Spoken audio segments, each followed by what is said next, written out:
Absolutely. I would say that a high percentage of the students that we work with, when they begin their work with us and we ask them, what's your biggest concern about the college process? Essays is usually at the top of the list. They've been hearing about college essays a long time. And and it's one of those situations where while it seems simple, they know the stakes are high. So um, it can get worrisome in ways that it doesn't need to be.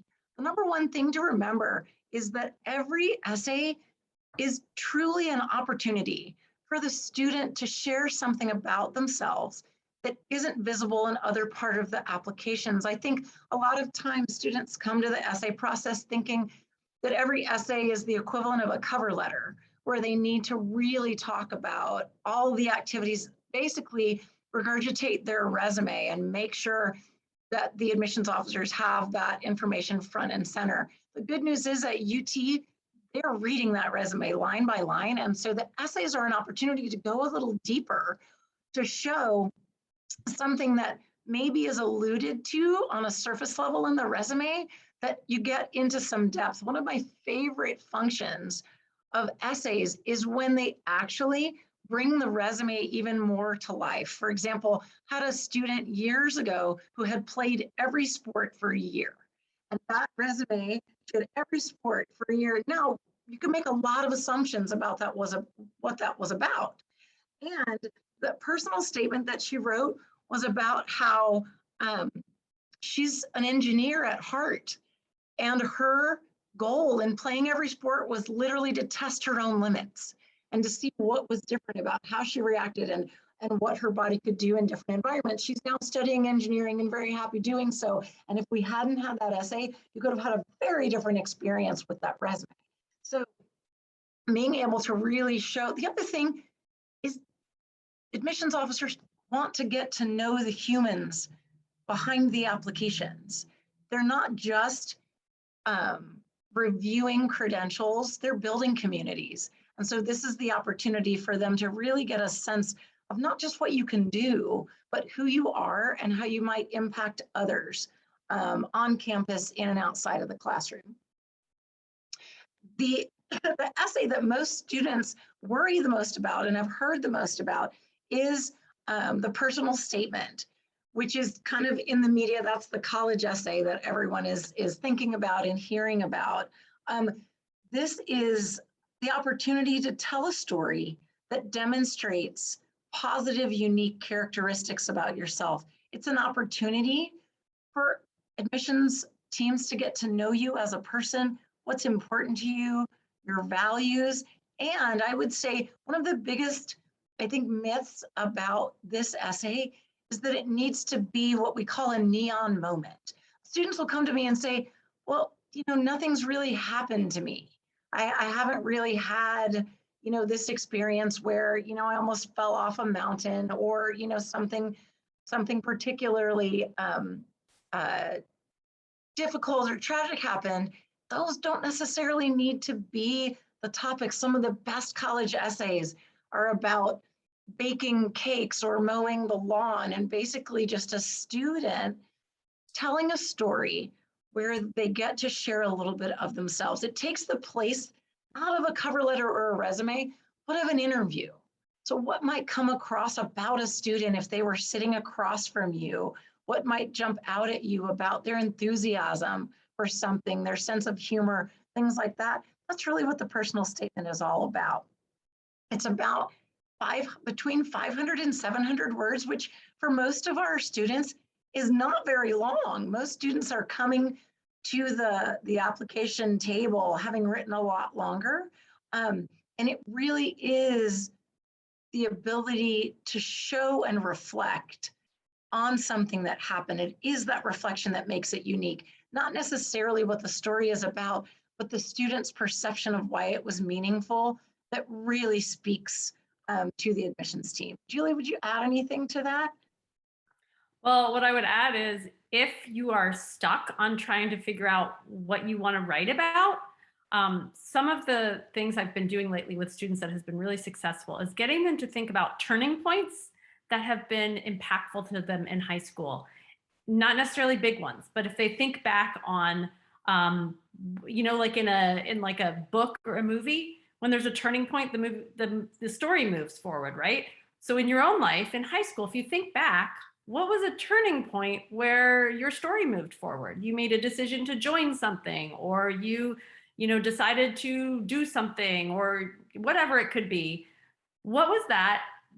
How did your story move forward, and what did you learn from that, or how did you grow? That's sparked a lot of great conversations and brainstorming with some of my students lately. And I think too, Julie, some of my favorite essays like that are essays when what initially presented itself as something that maybe wasn't so great, like not making a particular team, turned into a turning point that now they can look back on and say, wow, that really changed the trajectory. And the fact that I could navigate whatever that disappointment was or that unexpected change now teaches me that I'm someone who can do that. And that is a phenomenal person to have on a college campus. Totally agree. Two other observations. Obviously, this time of year, we work with so many students who are working on their personal statement. The first observation is parents, avoid the temptation to make it our essay. College admissions readers are really adept at spotting essays that are not in a student's voice. This has to be the distinctive story that only your student can write. And students understand, they've read your resume. You don't need to waste an essay giving color commentary on your resume. This isn't a marketing piece. I always challenge students to think, if you had 5 minutes to talk to an admissions director about some unique opportunity or challenge you've had in high school, what would you talk about? And how would you want them to remember you? And we've had countless students who have taken that challenge, that opportunity, and we want to reiterate, we understand how hard this is. If you're a 17 or 18-year-old, self-reflection is not something that comes natural to you. I had a student the other day say, do you understand this is the last thing in the world I want to do on a gorgeous August day? And the answer is, we absolutely understand that.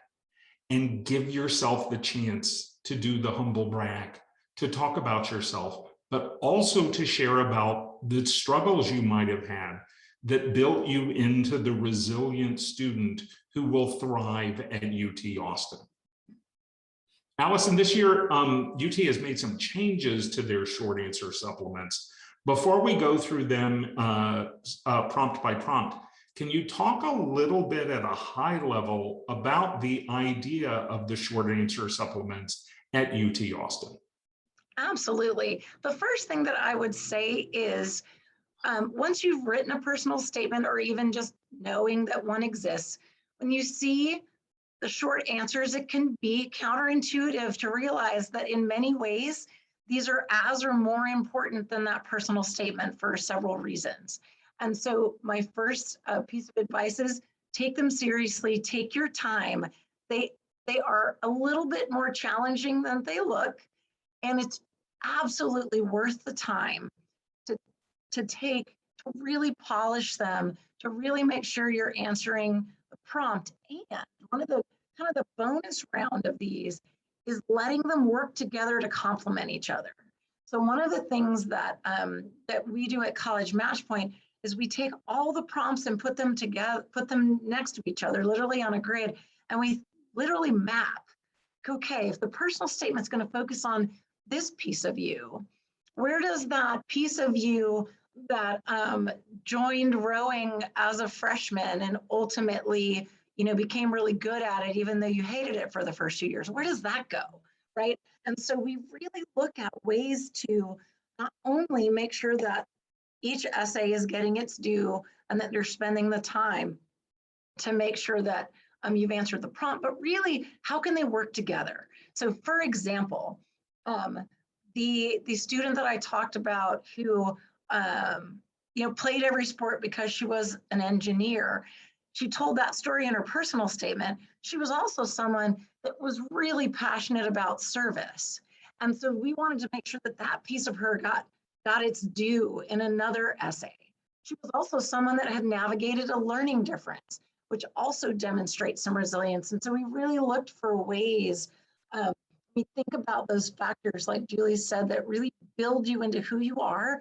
If you can get even a few of those stories to come out in these, they really build on each other and create a really rich, complex view of you for the admissions team.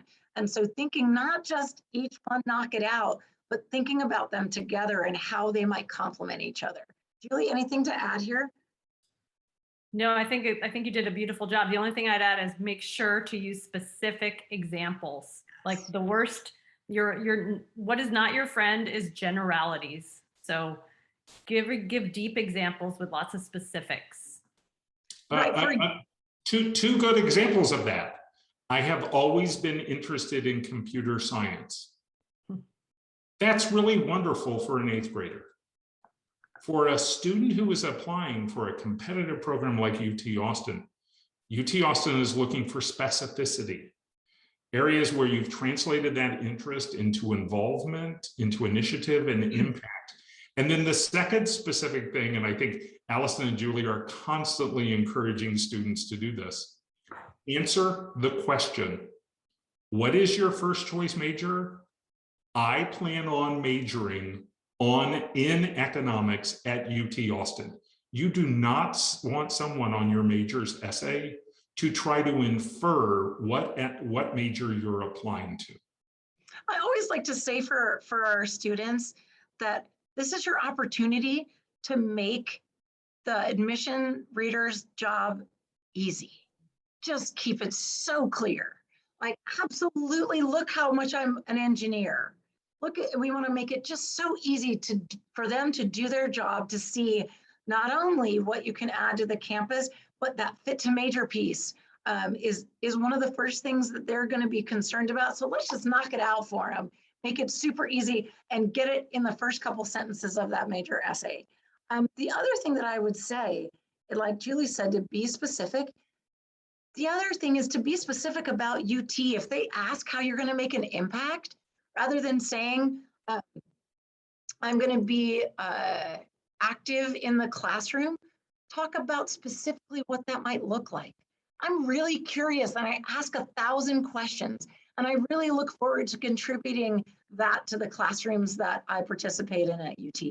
Or there's an organization that I'm super passionate about joining, and I'm going to invite my friends to do it with me. And so like that level of specificity that's going to take a little research is really going to demonstrate to UT not only that you will contribute, but that you've already started thinking about how. Now, Allison, one of the biggest changes this year is that UT Austin made some substantial revisions to the supplemental essays, the short answer supplements that are required. Could you take us through those new 4 short answer supplements? One of them was existing. And can you talk a little bit with Julie about what you're encouraging students to focus on? Absolutely. So the first choice major essay is one that they have utilized in, they used it last year and a few years before. And so that one, and that wasn't a surprise that they kept that one, because first choice major, fit to major is so important.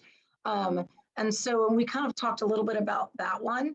That is really your opportunity. It's more like, I like to think of it as like more like a piece of, you're giving them the evidence. It's almost like a, Julie, what do you call it? Like a closing argument in a court case about how here's why, right? So it's really just outlining very clear, very specific evidence that not only do I fit to this major, but I'm going to thrive in it and I'm going to contribute to others while I do that. The next one is really about what skills, perspectives, or talents. So really, I like when I work with my students, I say, so there's a thing about you. There's lots of things about you, but what's a thing about you that's going to help you make a positive impact at UT? It's probably the thing about you that you contribute in high school or in your family. One of my favorite examples of this is a student last year who was talking about the thing about me I can talk to anybody. I can literally make my way through a group of strangers and find something interesting about every person. Wouldn't that be a wonderful person to have on campus? And so really thinking about, what is that? Who are you in your friend group? Who are you in the classroom? What is that thing about you that you bring naturally to environments and social environments and academic environments? What is that thing, and what will that look like at UT? Julie, you want to jump in on this one with anything? No, I think you did a beautiful job. Yeah. I think it's, again, specifics about how you will do it at UT, not just generalities. Right. One other comment here before we move on to the next one. Students oftentimes say, I haven't been president of an organization. I haven't been secretary of an organization. We really encourage students to think about informal leadership skills in their community. Were you that young person who in your community during COVID and during this pandemic have taken care of neighbors, have reached out to family members, have taken an informal leadership role? Please understand that's as important to UT as titles or formal leadership. Allison, what about one of the new essays here around what we think of as why UT? So I am personally a huge fan of this essay. And it's basically how it's asking students to really dream big and to dream big about how going to UT isn't just going to benefit them, but how is it going to benefit the larger community and ultimately the world? So my students that I've worked with this, and this is a really hard question to answer in any year, but specifically after everything that this class has gone through with COVID, where their restrictions have gotten kind of increased at every turn, now saying like, you know what? Anything goes, just dream big. One of the things I tell my students is, I just gave you $15 million. What would you do with that to make the world a better place? Like, go, don't censor, just dream. It doesn't have to be something, this isn't a business plan. It doesn't have to be something they're not going to read it and be like, well, that was a dumb idea.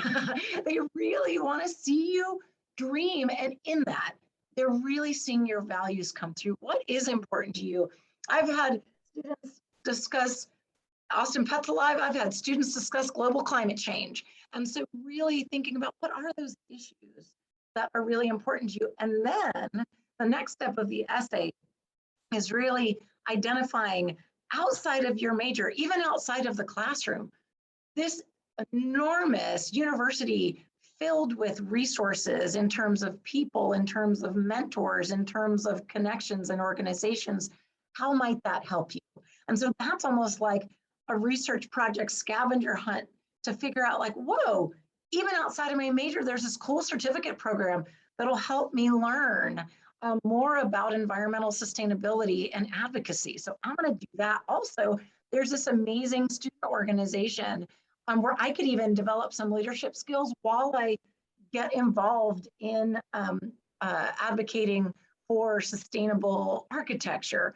And then finally, I'm attending a university where many people are having to write this essay. So there are other world changers around me. How might that be a resource as you look forward in changing the world? How is just being around all those other fellow students a resource to you? Julie, what else you got on this one? Well, one thing I would say is sometimes the change the world, the way that's phrased makes students really afraid because that sounds really big and scary. And so what I encourage you to think of, how would you change the world around you? Yes. Rather than the entire global world, because so you don't have to think on such a large scale when you're thinking about this. And that could be in, small ways. Absolutely. And then the last prompt is actually, I believe, it's one that students often worry is some sort of, like it's a trick question of some sort. But really, UT really wants to know, what are the special circumstances or events that have gone on that may have impacted your academic performance? And this could be, no, this isn't actually visible on my transcript, my grades stayed the same, but here's what I was working with. Here's what I was working with online learning and my 4 little brothers and sisters who were home with me during online learning. It was really hard to manage that. Here's a learning difference that I've been navigating that was really made even more challenging by having to learn online. These are circumstances that not only does UT want to hear about, they want to hear about how you navigated them, and then what you know now about yourself, what you learned about yourself in doing that. So it's really an essay, a little bit about the challenges and a whole lot about how you navigated, how you prevailed, and what you know about your own skills in terms of resilience. Julie, what else would you say about this one? Oh, you're muted. Right. I was just answering a question, but maybe I'll just answer it live. So someone was asking on question 4, should you stay positive or show the real challenge of COVID?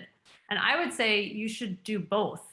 And I think the best essay or the strongest essay in that case would be showing the real challenge, but also seeing if you could include some sort of positive growth or, something at the end of it. So I think the positivity is really important, but the real challenge certainly, that should be there. So don't shy away from that if there was a really big challenge.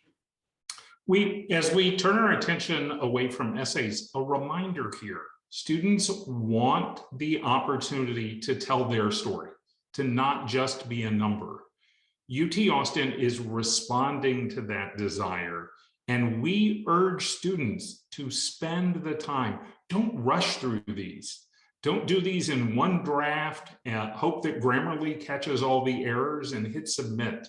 Tell your story in a way that you feel like is the most compelling. And as Julie just said, make sure you share, just not on prompt number 5, but in other parts of this, the challenges that you've overcome that have made you who you are. Rather than presenting a shiny, generic set of essays and applications, present the application that only you could have presented.